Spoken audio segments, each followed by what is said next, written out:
It's 9 o'clock at night, and I'm cold, sweaty, and tired. I check the clock, and it's 9 o'clock at night. I'm at school, but I'm not learning or studying anything. I'm in an intense race with the clock to get 250 pull-ups before 10 o'clock at night. So this was last year, and every few months, the Marines would come to our school and bring a pull-up bar so people could compete and see what they could do. I was training that night because I wanted to get the most pull-ups in the school, and I wanted to show everyone what I could do.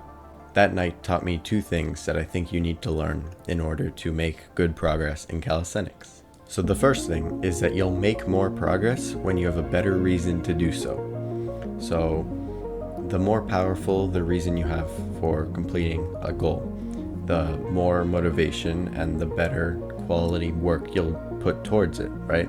So if you want to learn a full planche, you can just say, I want to learn a full planche, but it's really better to identify why you want to learn. I want to learn a full planche because I want to prove to myself that it's possible for me, or I want to show people what I can do and stand out in a crowd, right?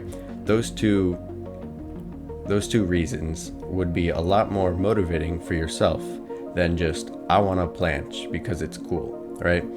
So identifying why you want to achieve a specific move or goal will actually make you more motivated to achieve it. And you can do this by writing it on a notepad or just keeping it in your mind whenever you're training and just refining that goal so it directly fits towards what you want to do, because getting a full planche for you might have different motivation than someone else, right? Someone else might want to prove to their family that they're not weak or something like that, right? But that might not necessarily be the same for you. So you really have to dig deep and find why you want to achieve a certain thing.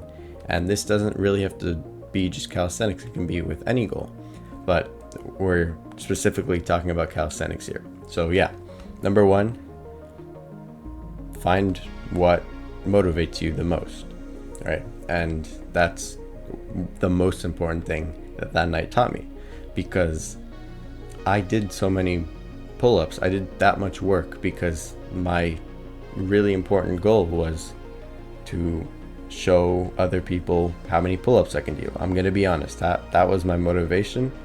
I don't care what you think about it, but that's what I wanted, right? I wanted respect from other people. I wanted validation, and yeah, that was what I wanted, and that was enough to push me to do that insane thing at the time, right? And now my motivation's a little different, right? Now I have YouTube to focus on, and I just want to help people as much as I can. And one way to do that is to push harder in my workouts, and now that's more my motivation. So it can change over time, but the one thing that has to stay true, right, is that it motivates you enough to keep pushing on with the goal. Because if you spend 6 months practicing planche and you give up because you don't see the vision anymore, then you just basically wasted 6 months of your life, right? Because you didn't achieve the goal. So even during the hard times, you might as well just keep pushing forward, keep going, because to make progress, you need to stay consistent with it. And if you stop, then all that work was basically for nothing. So don't stop during the hard part, stop when you're done, right? So the second thing that it taught me was that time in the market beats timing the market. And that's a known quote from like the financial guys, but basically what it means is you can't do something once really well and expect that to work like consistently, right? You have to spend time working at something, and only when you spend enough time, then you'll find success through it. So I was trying to do way too much, like way too fast, right? So before the 250 pull-ups, my max pull-ups was probably 16, 17, somewhere there. And I was trying to get enough reps in that I could jump to like 25. And that's just not how it works, right?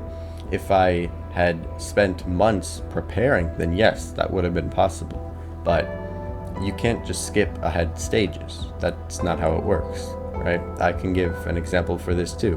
When I was first starting to train my one arm handstand, I didn't follow any progressions. I didn't do any of the fingertip stuff. I just basically leaned to one side and kind of jumped off on one hand, and I would fall over immediately. Not because I wasn't meant to do that, like destiny wise, but because I just wasn't ready, right? I had to follow a specific order. I couldn't jump through stuff, right?